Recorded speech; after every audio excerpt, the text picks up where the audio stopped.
Did you witness any disc technology at Area 51? No, there was absolutely no ET craft, ET technology, anything like that at Area 51. This is why S4 was made specifically, to separate it there. People at Area 51 do not have the clearance. How long were you employed at S4, and when were you hired? When was I hired at S4? I guess early '89, and I was probably there only about 6 months or so, on a very infrequent basis. How were you transported to and from work? At the time that I was working there at McCarran International Airport in Las Vegas, there was a Special Projects EG&G building. When I was told to go to work, I drove there, parked my car there, and got in a plane at the airport, flew to Groom Lake, where I deplaned and waited for a bus, and the bus drove me down to S4. The S4 facility is an area just off the Papoose lake bed, dry lake bed, and it consists of 9 hangars. The hangars have sloped doors on them with a sand texture coating. Around the opposite end of the hangars, there's the standard entrance where you're dropped off at, go through a security check, and inside there's a small complex. There's some office space, there's several laboratories, the hangars themselves, of course, and a few other places. I didn't have free rein to go wherever I wanted to. Everywhere I went to, I was essentially escorted, so that was really all about that I saw. Inside the facility, what was the basic layout? Were there underground levels? I don't think there were any underground levels to it, though there could have been. I don't think it was an extensive underground facility. It just looked like an installation that was butt up against a mountain.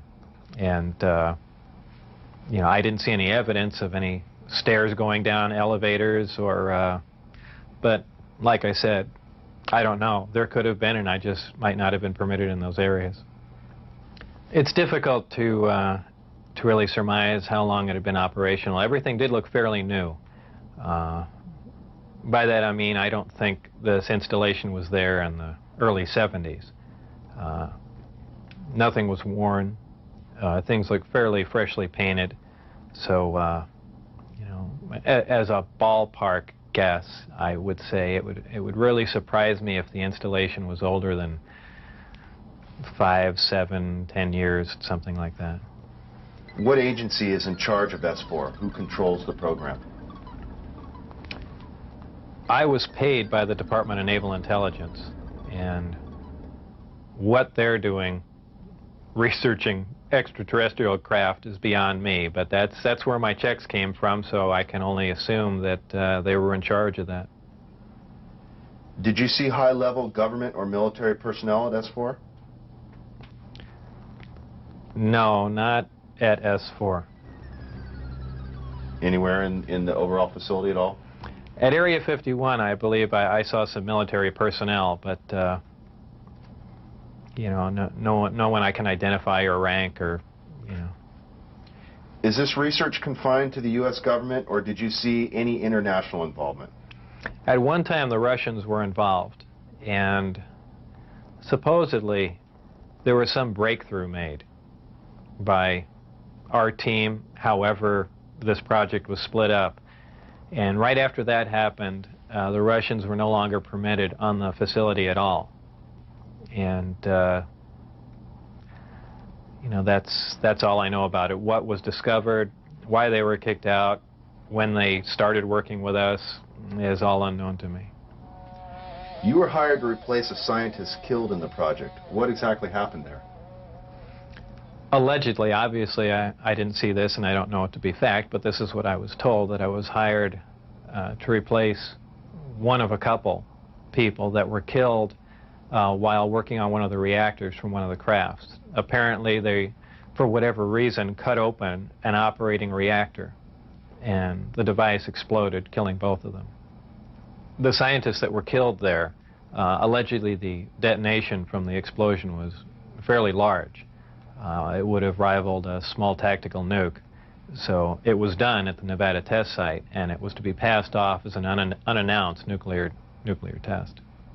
Did you have any direct contact or communication with aliens? No, not at all. Tell us about the briefing files. Under what conditions did you gain access to them? I was put into the briefing room with 121 or 22 briefings, and really was just told to sit and read through them. I think they were there just to mainly educate me on what was going on. They weren't a complete in-depth explanation on everything else, but just essentially a brief synopsis on some of the other projects that were going on there. Supposedly, the information, now this isn't something that I determined, it's something I was told, that the crafts originated from a planet that orbited the Zeta Reticuli star system. Zeta Reticuli 1 and Zeta Reticuli 2 are two stars of a binary star system. The craft allegedly came from there. One or two autopsy photographs I saw dealt with just a small photograph, a bust shot essentially, just head, shoulders, and chest of an alien where the chest was cut open in T fashion and one single organ was removed. The organ itself in the other picture was cut and vivisectioned essentially. Showing the different chambers in there. This was totally unrelated to anything I was doing, but from that photograph it looked like what you see in UFO lore as the typical gray. So how tall it was from what I could see, I couldn't tell because I only saw a portion of the photograph, but if everything else you see is correct, I would imagine it was 3.5 or 4 feet tall. But there again, all I had to see was a photograph, and I didn't have much to go on. You mentioned these beings have historically interacted with man. How? What was involved there? Allegedly, this interaction has occurred since, man was a simian creature, and, there were genetic alterations made. How specifically did the briefings detail how the aliens manipulated our genetics over the centuries? It mentioned 65 or 63 corrections or additions to the genetic makeup that finally resulted in, a human creature. In an earlier interview, you had mentioned you saw what you thought may be an alien. Was it an alien? What did you see? What I had said and all that occurred was I was walking by a door that had a small 9x9 window in it, little wires running through it, and glanced in there, and there were two either technicians, scientists, or whoever they were, looking down at something. And what that something was caught my eye, and I never really did see what it was. A lot of people have asserted, well, there was an alien, and there are aliens working around there, and so on and so forth. I mean, I don't think that was the case. But who knows? I was, you're seeing all these fantastic things, and your mind gets going, and, you catch something out of the corner of your eye. Who knows what your mind's going to come up with? So I certainly wouldn't stand on that as fact by any means. What was the incident in 1979 that brought the alien exchange program of information to a halt? Again, this was a story that was relayed to me, and allegedly what happened in '79, there was some sort of information exchange going on where there were actual live aliens at the facility, and at one particular point there was an area where some security personnel went to enter, and apparently because of not the sidearms but the bullets in the sidearms, from what I understand, if they would have entered the area, the bullets would have detonated. And supposedly one of the creatures tried to stop the security personnel from entering the area, and a fight ensued. And the bottom line from the altercation was that the security personnel, I don't remember how many were involved, but were all killed, and they died of head wounds, and that's all that I heard of that story. What was your job description at S4? My official job description was a senior staff physicist. I don't know if I actually had that position when I was there, because I was there so infrequently. I wasn't supervising anyone, so that was the official position I was hired under. But whether or not I actually acted in that capacity, I don't know. What was the size of the staff working on Project Galileo? Well, there were 22 people employed there totally. And that was specifically for the Galileo project? No, for the entire project. Oh, I see. There were 22 people with majestic clearance. I had majestic clearance. Majestic clearance was designated as clearance 38 levels above Q clearance, and Q clearance is the civilian top secret clearance. When did you see your first disc? The first disc I saw, I believe it was the second, or I think it was the third time I was up there. Normally the bus pulled around to the opposite end of the facility, which was the main entrance, and that's where we went in. On this particular occasion, it pulled up to one of the hangar doors, which were normally closed, and the last one was open. We came out, and I saw the disc in the hangar. Upon seeing it, it struck me that, well, this explains all the UFO sightings, not thinking that it was an extraterrestrial craft, that this must have been some advanced form of fighter that we've been working on for years, and people have just caught it being tested, so on and so forth.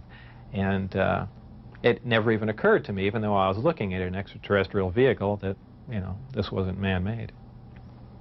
When did you realize the craft was not of earthly origin? Well, it probably really hit me when I got inside the craft and looked around and began to understand how the craft was operated, and finally grasped the whole project as a whole, as what we were doing, the fact that we weren't building this thing, we were trying to find out how it was made. We were back engineering it. What is back engineering?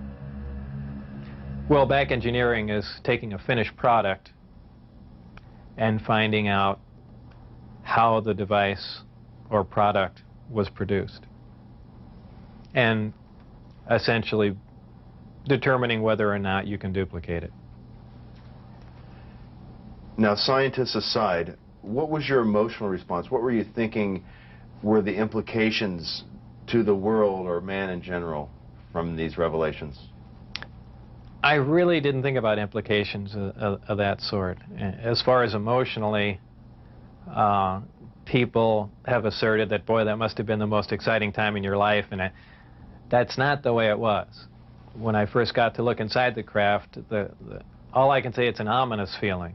You walk in there and it feels as if you shouldn't be there. I know that sounds kind of corny, but it's a real ominous feeling. It's not an exciting feeling. It brings up a whole lot of questions in your mind. Well, where did this come from? And you know that they won't give you the answers to the whole story, but that's the only way I can describe it. How many craft are housed at S4, and are they in fact all disc-shaped? There are 9, and their shapes vary. I only got to do a close inspection on one of them. The others I just briefly saw, and they pretty much varied. I give everything nicknames there. The one I worked on was kind of sleek looking, and I gave it the name the Sport Model. There was one that looked like a Jello mold. There was one that looked like a top hat. There was a disc that was turned up on its side, and it had a large projectile hole with the metal bent outwards on it. I can only surmise they were testing it to see if a projectile could penetrate it. Of course, it's just a guess on my part. But for the most part, they were pretty varied. How many times did you enter the disc, or did you only enter the Sport Model? I only entered the Sport Model. The other ones I wasn't allowed to loiter around, to go near, really even to look at. I just, at one point, walking through the hangar doors, all the bay doors between all the hangars were open, and I got a glimpse all the way down, the whole corridor. But that was the only time it was ever open. Tell us about the lower level of the craft, where the gravity generators are located. The lower level of the craft, the floor itself is hexagonal, little hexagonal squares, And the hatch, or if you want to call it a hatch, the access way to get in there is an ingenious little assembly. It's a honeycomb structure. And if you put your fingers in one end of the honeycomb and push, all the honeycombs will collapse in on each other, making a hole. It's kind of a neat doorway, something that we could, you know, use. I don't know what for, but I mean, it's something that I haven't seen before, and it's kind of a novel idea, but a very efficient, lightweight, very strong access way. I had to hang upside down in there to see the lower level, essentially, and there were 3 large gravity amplifiers. These devices looked like about a 2-foot diameter, 4-foot long piece of pipe hanging by a smaller piece of pipe from the level above, and they can be independently positioned, and that's what emits the gravitational waves that propel the craft. The second level was the only other level that I was on. It was the main level that contained the reactor where the seating was, the gravity amplifiers themselves, though we also called the devices that hung down on the lower level the gravity amplifiers, because they were really one and the same. They were probably the waveguides or horns, if you want to relate that to microwaves. And really, that's about it. That's all that was on that level. So it's assumed this was not made for a human pilot. It would be extremely inconvenient for a human pilot. Humans really can't even function in there because of the ceiling clearance. The seats were so tiny. It was obviously made for a creature much smaller than a human. How does the craft achieve lift? It produces a gravity wave, which is similar to the gravity wave that the Earth produces. However, the craft phase shifts the wave. In other words, it turns the wave not really in an opposite polarity, but something to that effect, where it will work against the natural gravity wave of the Earth, and it produces a lift in that effect. Is there any internal protection for the crew? Does the craft generate a gravitational field inside the craft itself? Well, the craft generates its own gravitational field. Being inside that field essentially doesn't shield you, but essentially you're in, and this is a terrible way to say it, almost in a different realm, because you're now influenced only by that gravitational field. For instance, people wonder how a craft like this can make a turn at such high speed, a 90-degree turn, when they would imagine people slamming up against the wall or something to that effect. Well, that really wouldn't happen. Inertia would have no effect. You're in a distortion. And don't forget that gravity distorts time and space, so really nothing is going to influence you while you're in there. Describe the gravity amplifiers for us and some of their different operating configurations. There are 3 amplifiers. The craft can operate on a single one, can lift off the ground. The way in which it's propelled are 2 different ways. There's what they call Omicron configuration, where the craft is using one generator, or Delta configuration, where it's utilizing all 3. Delta configuration would be for space travel.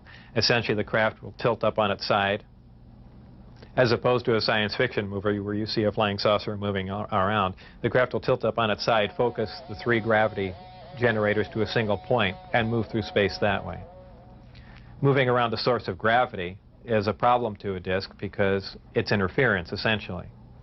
So what they do is they work with that interference to their benefit. They'll use one gravity generator to lift the craft off the ground. And as opposed to what we're used to, for instance, a plane, once it's in the air, we envision thrust or some force coming out the back of it to push it forward. The crafts work completely opposite of that. What they do is once they're hovering in the air, they'll swing the 2 remaining gravity generators up in front of them and create a distortion, essentially a downhill, and the craft rolls downhill for infinity. It's always chasing a little distortion. That's why they look goofy when they fly around at low speed, because they're essentially, and any time you run over, the gravity field around the Earth is not completely constant and stable. Depending on the minerals and density of the Earth underneath it, the gravity will vary somewhat, and you will get odd movements of the craft. So its low-speed mode is kind of unstable for the most part. I only witnessed one test flight up close, officially. That I was just inside the hangar. The test was going off probably, just as the sun was going down, and it was a low-performance test. I believe there were some pilots or test pilots in the craft. The craft must have been retrofitted to fit them, because the seating arrangements were really not accommodating. They were in radio communication with the craft, which is kind of surprising to me, because the gravity waves that the craft was producing should have distorted the radio waves also. So apparently there's something there that I don't understand. The craft lifted off the ground, virtually noiseless, other than a small corona discharge on the bottom of the craft, indicating the presence of high voltage.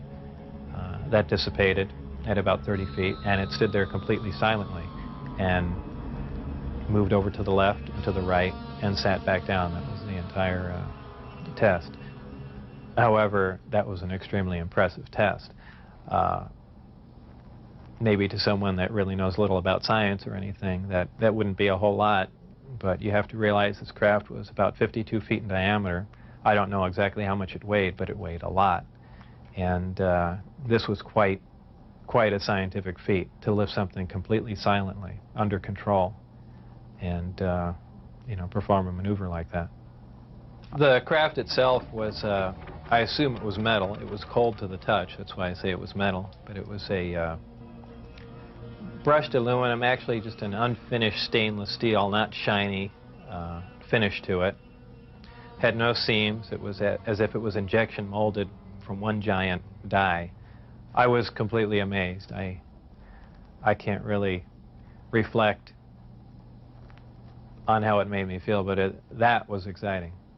When you're on the outside, you pretty much think, how could they keep something like this secret? It's a crime against science, it's a crime against the people, and all that. But your feelings change once you're privy to the information. Once I was inside, there was kind of a bit of selfishness. It's, well, I know about it now. This is great. We should keep it secret just so we all know about it. And that really does go through your mind. Though after a while it wears off. But you felt privileged to be privy to the information. How would you define gravity? Could you describe in layman's terms its basic principles for us? Gravity is something difficult to explain, because it's something that we essentially don't understand. It's just something that we can observe. Not much is really known about gravity. There are many theories about it, but they are just mainly theories. There's theories of gravitons, which allege that these are these subatomic particles that act like an attractive force like gravity, that exchange between two pieces of matter. There's also a theory that gravity is a form of wave, an electromagnetic wave. But basically, gravity is a force. It's the attraction. It's the inherent property of matter to have gravity, a mutual attraction for each other, and it's basically all that we really know. Modern science, current science, right now, identifies one gravity. It's one force in nature. Apparently, through research at S4 or information gained from one of the crafts they were researching there, it appears that there are two different forms of gravity. One form works on an atomic scale, on subatomic particles, holding pieces of matter, holding atoms themselves together. Another works on a larger scale, the scale we're most familiar with, holding planets in orbit, holding ourselves to the ground, things of that sort.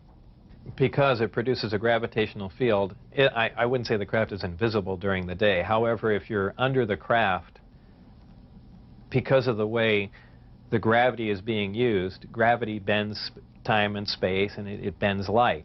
If you are looking underneath the craft or from certain vantage points, you will actually see what's above the craft. It's really a trick of the way light bends under the influence of gravity. For instance, we can see stars that are behind the sun, that are blocked from our view by the sun. The reason we can see them is because the sun is a tremendous gravitational field and it's bending the light around it where we can see the star. Space-time and gravity are all essentially interrelated. They all act on one another. Gravity bends space. Gravity also distorts time. When you vary one, you essentially vary the other two. As an example, if you have a massive body, say a planet or something that's making a lot of gravity, producing a lot of gravitational waves, if you will, it distorts space. It bends space to it. It also slows down time. These things aren't theories. We know them to be true. We cannot artificially create this because we can't create gravity.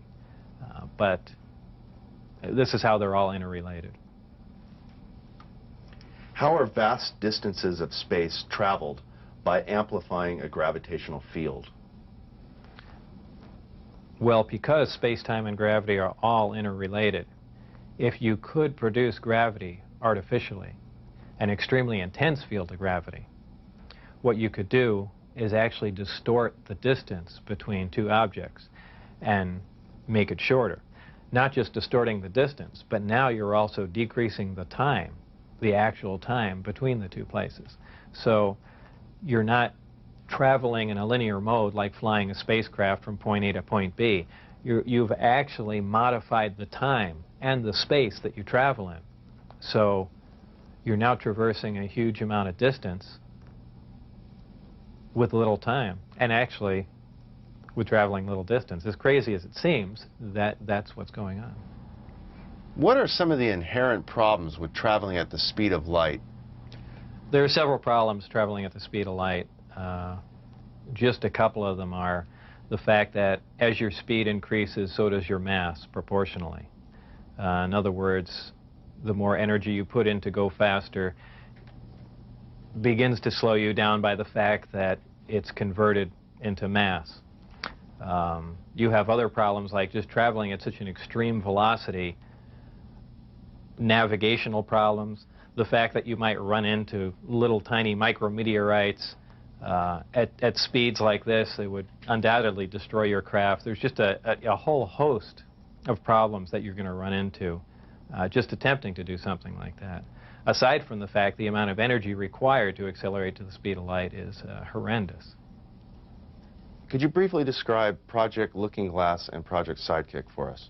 Project Sidekick was another project going on with Galileo. Galileo was the project that I was involved in. Sidekick dealt with any of the weapon potential of the craft, whether or not the craft had a weapon in it or could it be used as a weapon, but it had something to do with some sort of particle beam configuration where the gravity generator can be used as a lens to focus a weapon of some sort, similar to the SDI device we were working on in the 80s, but with the potential of a focusing device using the gravity generator. And Project Looking Glass? Project Looking Glass dealt with the distortion, the fact that there's a time distortion, essentially looking back in time, and by that I do not mean looking back years ago to see the wagon train days. They're looking for distortions that are milliseconds in time, and what that was used for, I don't know, but that was just observing the time, the time distortion, time dilation phenomena of the craft in operation. What is element 115? Is it found here on Earth, or is it strictly an extraterrestrial material? 115 is strictly an extraterrestrial material. It probably occurs naturally in some other places, maybe other star systems. Some people not familiar with science or chemistry say, well, that's ridiculous, all the elements occur on Earth, but that's not true. There are elements on the periodic chart that aren't found on Earth. I believe the Heavy Ion Research Lab in Darmstadt, Germany, has reached element 112 recently. So 115 isn't that far away, and when they synthesize it, it's not like they're making a couple ounces of it. They're talking about 1 or 2 atoms of it. To make any usable quantity of a heavy element like that is virtually impossible. Element 115 is in the top of the reactor, and the base of the reactor apparently is a small, something similar to a cyclotron. It's a particle accelerator. A particle is accelerated to high speed and then deflected up a small tube, and it's aimed at the 115. This transmutes the 115, similar to the way we do that in a normal particle accelerator. This causes a reaction, a radiation emission that we really haven't seen before. It produces antimatter. This antimatter is guided down a tuned tube and reacts with a gas.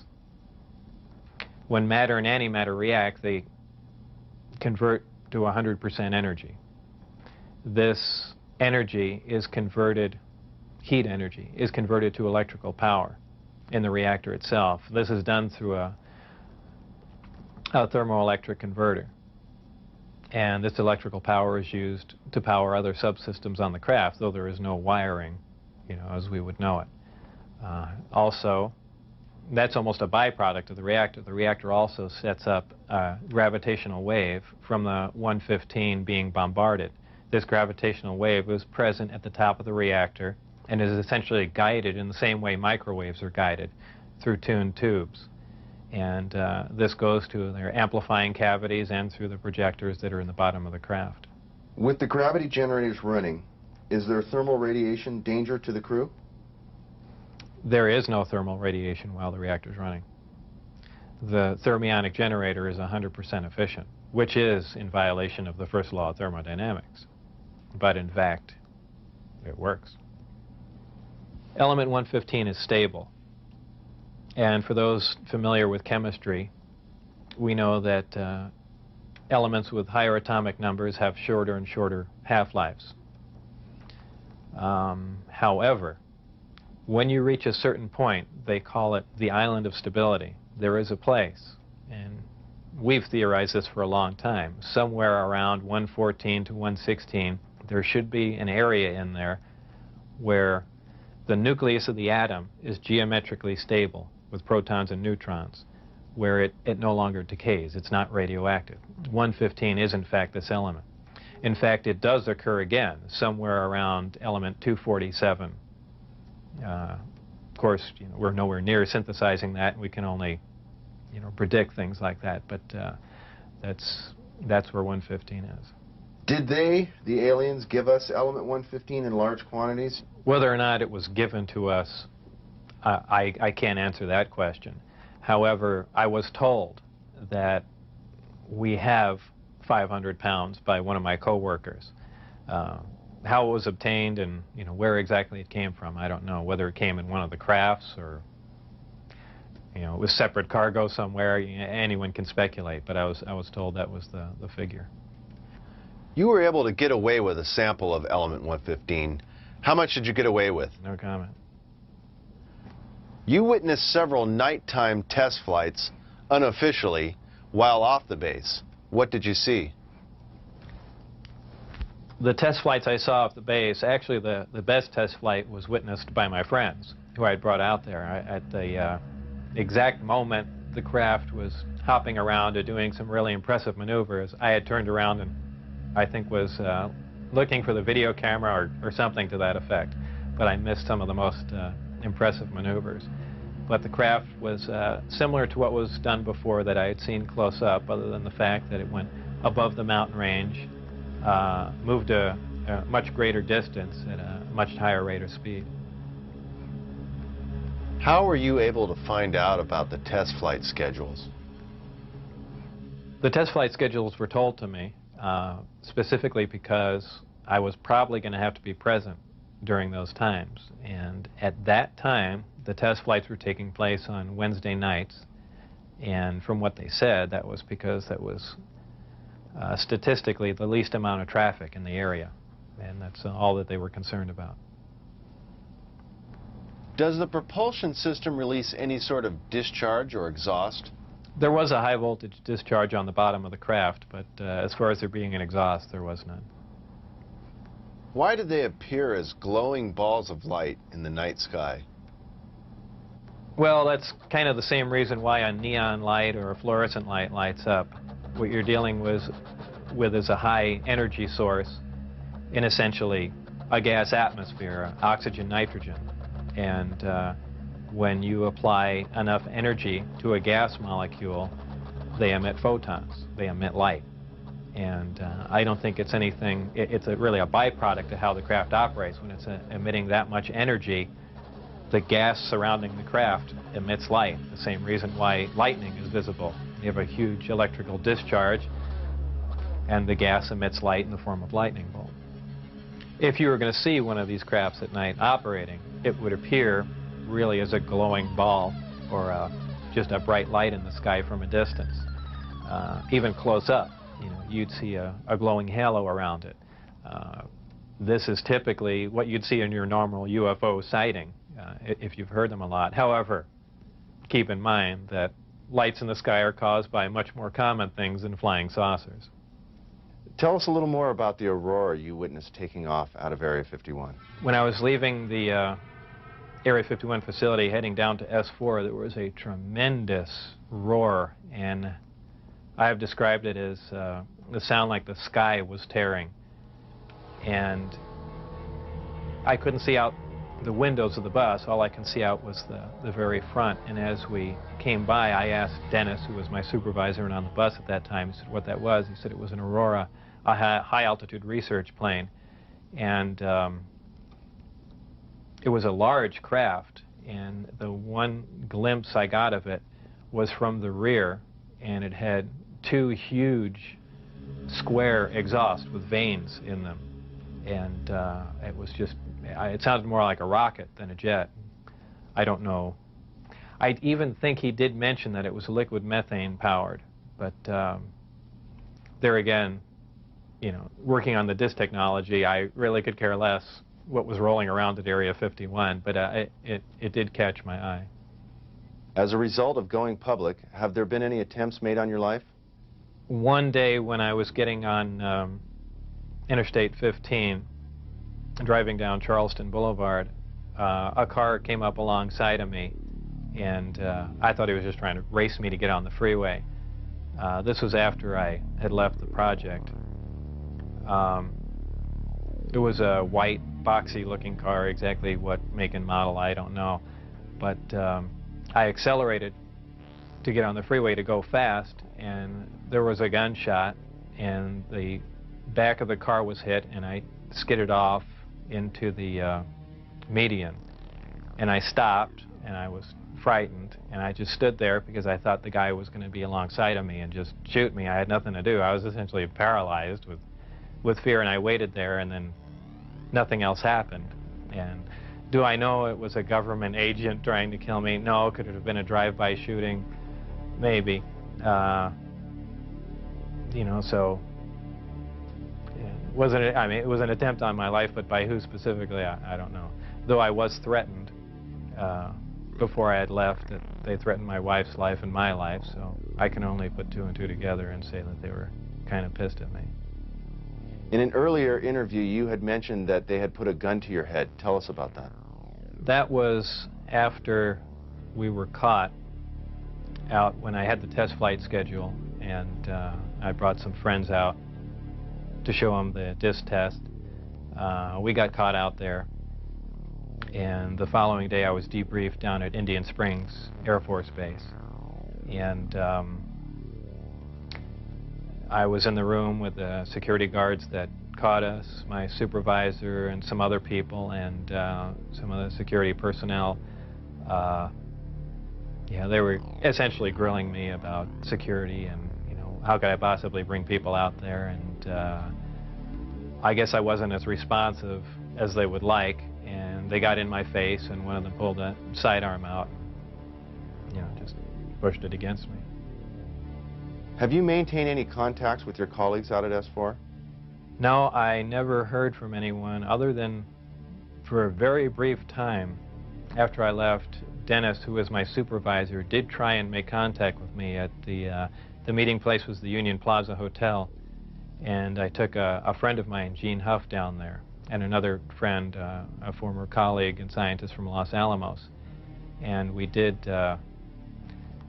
saw him, but I also did recognize some security personnel walking around there from S4, so whether or not it was a setup or what was going on or he was trying to talk to me, we never found out, and we left. It just was a real strange situation. I never heard from him since. As we enter the 21st century, how has your experience changed your beliefs? Well, if you want to word the question, how are my opinions changed? I would say considerably.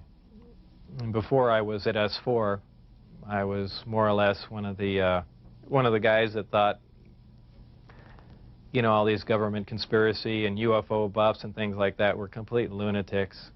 I even remember before I was involved there, a friend showed me a little newspaper clipping. It said John Lear was giving a lecture who was touting that aliens from another world came to Earth and there's 70 different species. And I remember laughing on the phone that this guy had lost his mind. And I was also under the impression that, you know, boy, the government's all for the people and they, you know, they're out here to protect us and all that. You know, after the experiences I had there, everything is completely turned around. You know, the government is doing everything but looking out for us. I mean, the only thing they're looking out is for themselves. You know, obviously the ET craft do exist. Something had to build them, so there must be aliens. And since there are and the craft are there must be some sort of factory and an entire civilization somewhere. And if in fact that is true, and it apparently is, then there must be others. Actual crafts and technology from another world. And that's probably the most important event in history.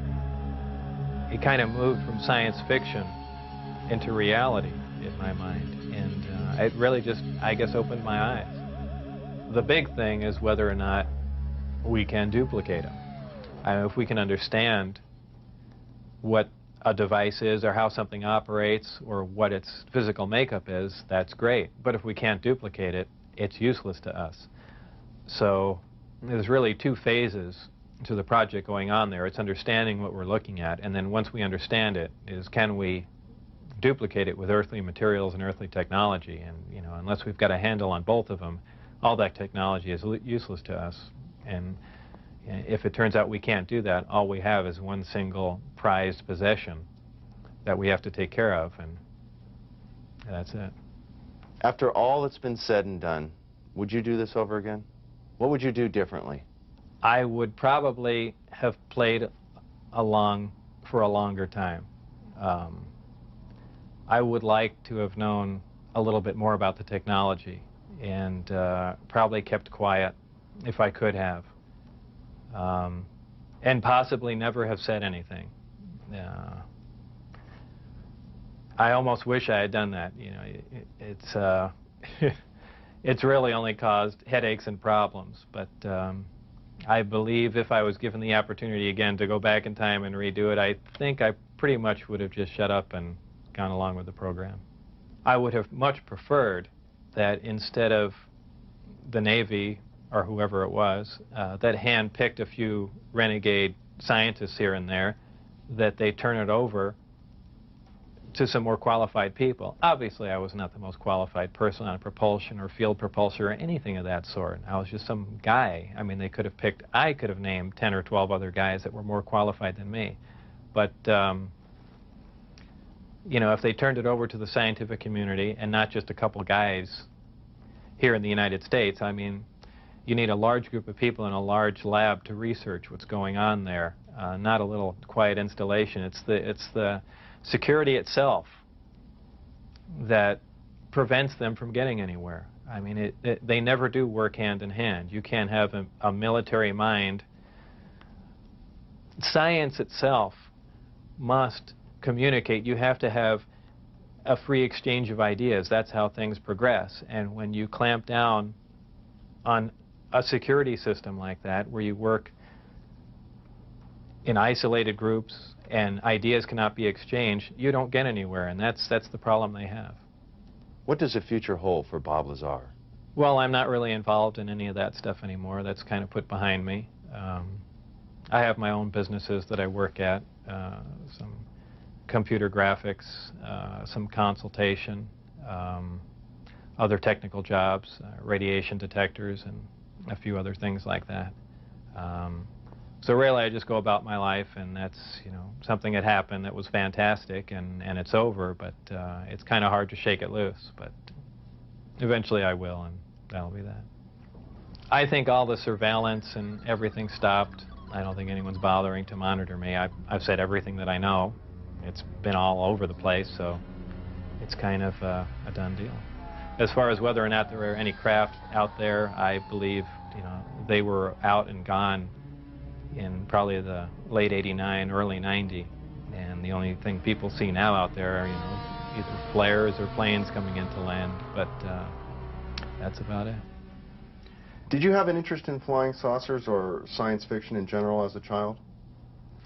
I was never interested in flying saucers as a child. Science fiction, you know, I watched Star Trek, I guess, with everyone else back then, but for the most part, you know, I didn't even believe in flying saucers up until I was employed at S4.